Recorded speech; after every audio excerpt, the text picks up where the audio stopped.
Everyone, study point RC के YouTube channel पर आप सभी का हार्दिक स्वागत है।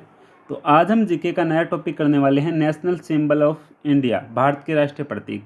और ये आज हमारे रहने वाली क्लास नंबर 7। इससे पहले हम 6 क्लास कर चुके हैं। और आज के टॉपिक बहुत इंपॉर्टेंट रहने वाले हैं। यहाँ से आपके क्वेश्चन हर एग्जाम में पूछे जाने की संभावना रहती है। पोस्टल एग्जाम में हमने देखा है, पीछे भी आया हुआ है, आगे भी आने की संभावना रहती है। जो राष्ट्रीय प्रतीक है उसके अंदर सबसे पहले हम देखते हैं राष्ट्रीय ध्वज। राष्ट्रीय ध्वज, और राष्ट्रीय ध्वज हमारा है तिरंगा।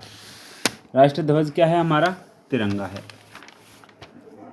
और जो राष्ट्रीय ध्वज को अपनाया गया 22 जुलाई 1947 को राष्ट्रीय ध्वज को राष्ट्रीय ध्वज के रूप में अपनाया गया, जो तिरंगा है, जिसके अंदर तिरंगे से मतलब क्या है? 3 रंग हैं। कितने रंग हैं? अभी 3 रंग हैं। और कौन कौन से? केसरिया, सफ़ेद और हरा है। और इनका जो लंबाई और चौड़ाई का अनुपात है 3:2 होता है। लंबाई 3 और ये 2 होती है, 3:2 में होती है। और इसके अंदर बीच में सफ़ेद पत्ती है और उसके अंदर 24 तिलियाँ होती है और 24 घंटे को दर्शाती है। 24 घंटे को दर्शाती है। और जो रंग हैं वो भी आप में खुद में जो अलग अलग प्रतीक हैं। जैसे सबसे पहले बात करते हैं केसरिया की। केसरिया रंग है जो स्वतंत्रता सेनानियों के बलिदान का प्रतीक है। और सफ़ेद है, वो क्या है? सफ़ेद रंग शांति का प्रतीक है। और हरा रंग है, वो क्या है? उर्वरता और समृद्धि का प्रतीक है। तो ये बात आपके समझ में आ गई। राष्ट्रीय प्रतीक तिरंगा है, उसको 22 जुलाई 1947 को अपनाया गया था। लंबाई चौड़ाई का अनुपात 3:2 होता है। और इसके अंदर 3 रंग होते हैं, केसरिया, सफ़ेद, हरा। और इनका अलग अलग सभी का मैंने मीनिंग बता दिया। अब बात करते हैं राष्ट्रीय चिन्ह। राष्ट्रीय चिन्ह, राष्ट्रीय चिन्ह क्या है? सारनाथ का अशोक सिंह स्तंभ है। अशोक स्तंभ है। राष्ट्रीय चिन्ह क्या है? अशोक स्तंभ है। इसके अंदर हम देखते हैं सबसे पहले अपनाया कब गया था? 26 जनवरी 1950 ईस्वी में। 26 जनवरी 1950 ईस्वी में। उसके बाद में इसके अंदर कितने शेर है? अभी 4 शेर है। कितने शेर हैं? 4 शेर है। इसके अंदर कितने शेर है? अभी 4 है। और इसके ऊपर क्या लिखा होता है? सत्यमेव जयते लिखा होता है। राष्ट्रीय चिन्ह अशोक स्तंभ है। अपनाया कब गया था? 26 जनवरी 1950 को। और इसके अंदर क्या कितने शेर हैं? 4 शेर है। ऐसे अलग अलग, एक इस साइड में मुंह है, एक आगे है, और एक इस साइड में, और एक इनके पीछे है। तो 4 शेर अलग अलग दर्शाए गए हैं। तो 4 शेर है। और अब बात करते हैं हम नेक्स्ट चिन्ह के बाद में बात करते हैं हम राष्ट्रीय गान। राष्ट्रीय गान, राष्ट्रीय गान है वो क्या है? आपके जन गण मन है। जन गण मन है। और ये लागू और अपनाया गया था 24 जनवरी 1950 को अपनाया गया था। 24 जनवरी 1950 को अपनाया गया था। और ये सबसे पहले 1911 में कांग्रेस अधिवेशन में गाया गया था। कांग्रेस अधिवेशन में गाया गया था।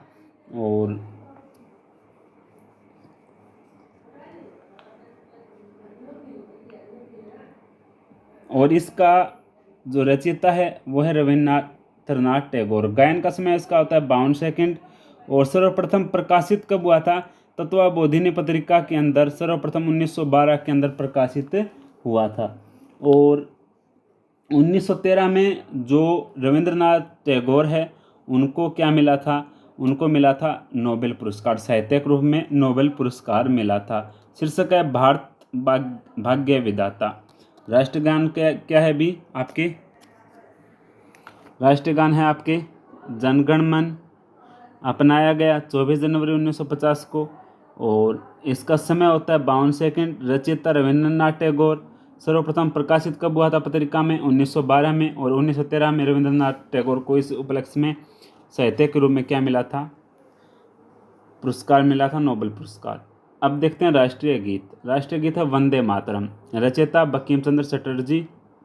और ये कहाँ से लिया गया? आनंद मठ उपन्यास से लिया गया है। और 24 जनवरी 1950 को ये ही अपनाया गया था। और 1911 कांग्रेस 1896 अधिवेशन के अंदर ये सर्वप्रथम गाया गया था। जो कांग्रेस का 1896 अधिवेशन था उसके अंदर ये गाया गया था। राष्ट्रीय पंचांग क्या है? शक संवत है। अपनाया कब गया था? 22 मार्च 1957 में। और शक संवत की शुरुआत कब हुई थी? 78 ईसा में हुई थी। अगर आपसे पूछ ले भी अब 2024 में कौन सा पंचांग चल रहा है, तो 2024 में से हम 78 घटा देंगे, जो 1900 लगभग 1946 आएगा मेरे हिसाब से, वो आपके क्या है? शक संवत है। तो आपका राष्ट्रीय पंचांग है वो शक संवत है। अपनाया गया था 22 मार्च 1957 को। शुरुआत हुई थी 78 ईसा में। अब देखते हैं राष्ट्रीय पशु बाघ है और नवंबर 1972 से है। नवंबर 1972 से है। इससे पहले कौन थे? एशियाई शेर जो थे वो थे। और 1973 में इनको अपनाया गया था। क्यों अपनाया गया था? क्योंकि ये बाघ की प्रजाति विलुप्त होने लगी थी और बाघ परियोजना की शुरुआत की और इनको राष्ट्रीय पशु के रूप में बाघ को अपनाया गया था। इसलिए क्योंकि वे प्रजाति विलुप्त ना हो। जो राष्ट्रीय पक्षी है वो मोर है, घोषित 1963 में हुआ था। राष्ट्रीय पुष्प है वो क्या है? कमल है। कमल राष्ट्रीय पुष्प के अलावा हरियाणा और जो कर्नाटक है, KKR है, कर्नाटका है, उनका भी राजकीय पुष्प है। कर्नाटका का भी हरियाणा और कर्नाटका का भी राजकीय पुष्प है। देखते हैं दोबारा। राष्ट्रीय पशु बाघ, पक्षी मोर, राष्ट्रीय पुष्प कमल का फूल। उसके बाद में भारत की जो राजभाषा है हिंदी है। राजभाषा कौन है? हिंदी है। और राष्ट्रीय फल क्या है? आम है। राष्ट्रीय वृक्ष क्या है? बरगद है। और राष्ट्रीय जलीय जीव गंगा डॉल्फिन है।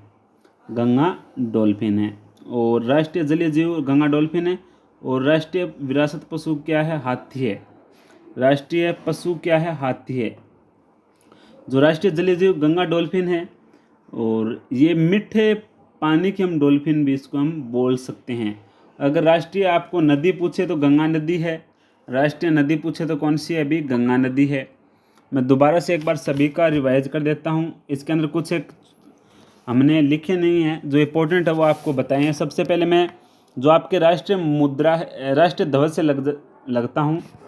जो आपके राष्ट्रीय ध्वज है वो तिरंगा है। उसके बाद में राष्ट्रीय आपकी मुद्रा है वो है रुपया। मुद्रा है वो क्या है? रुपया है।